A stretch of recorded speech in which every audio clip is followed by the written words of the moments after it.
বয়সভিত্তিক ক্রিকেটেও আপনি আমার দলনেতা ছিলেন, আজও এবং আজীবন আপনি থাকবেন আমার ক্যাপ্টেন। মুশফিকের ৭০তম টেস্ট ছোঁয়ার দিনে আবেগ আপ্লুত সাকিব আল হাসান বিকেএসপি সিনিয়র ও জাতীয় দলের এক সময়কার সতীর্থ মুশফিকুর রহিমকে নিয়ে এভাবেই লিখেছেন ফেসবুক ও ইনস্টাগ্রামে।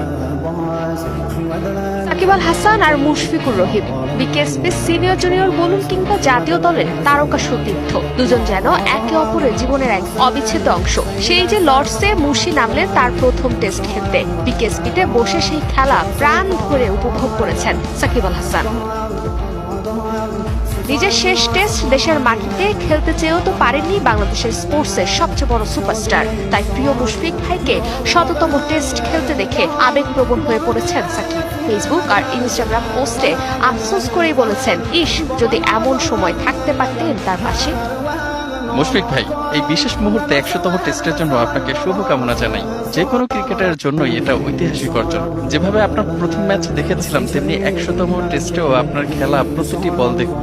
আশা করি ম্যাচটি উপভোগ করবেন, এবং যদি এমন হতো ম্যাচটি আপনার সঙ্গে খেলে মাঠে আপনার অর্জন উদযাপন করতে পারতাম।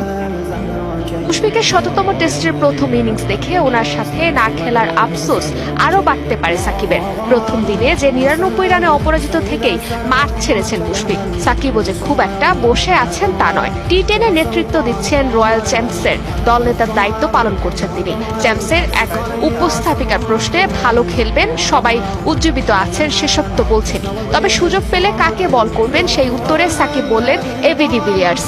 টি10 খেলছেন, ভিলিয়ার্সকে বল করার সুযোগ পেলে অনুশীলনটাও জম্পেশ হতো তার। Keep supporting us, come to the ground.